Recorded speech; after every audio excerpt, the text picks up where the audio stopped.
We've got a question coming up from Tiffany. Tiffany is in Atlanta, Georgia. Tiffany, what's your question for me? So I'd like to start a stationery business selling greeting cards for people and occasions that are often forgotten. But my ideas reflect my faith, my culture, and even some cards related to like homeschooling. So I'm wondering, is it possible to have a successful business with more than one target audience, or do all my potential customers need to be able to relate to every product I put out?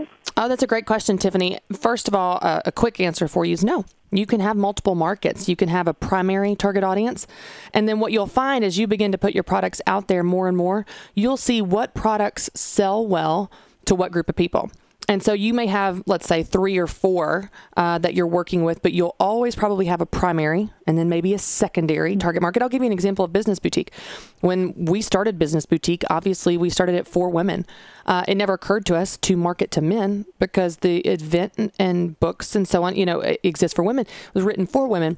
Well, we started to notice in 2016, in the spring of 2016, that a lot of women came to our event in the fall and were getting more books and that type of thing and products in the spring of 16 from men that were spouses. So their husbands bought them a ticket, their husbands bought them a book and so on. And we saw, wow, this is a secondary target market for us. There are a lot of women that might not believe in their business, but their husband hears about it on the Dave Ramsey Show, buys them a ticket to the event, and it's this awesome gift that says, I believe in you. So we responded. We start intentionally now marketing to men for Mother's Day, that type of thing, for, anniversaries, Christmas, that type of thing, so as a gift. So you definitely will have other markets, but the important thing is that you know which products you're marketing to which group of people. So a good way to do that, Tiffany, would be to create personas.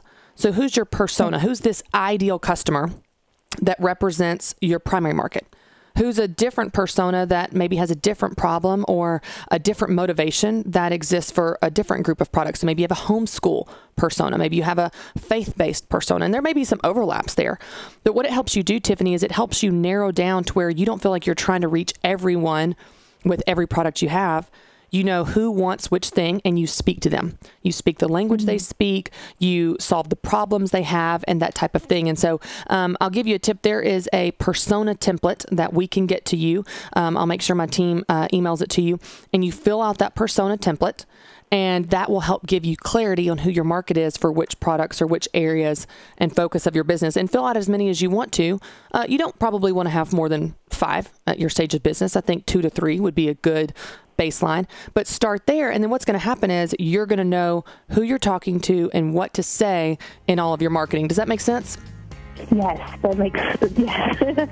Thank you so much. Yeah, you're so welcome. We'll get that persona template to you, but it's a great question. And I know it can be overwhelming when you're trying to reach everyone everywhere. But instead, if you focus on one person, it's really easy to speak to one person.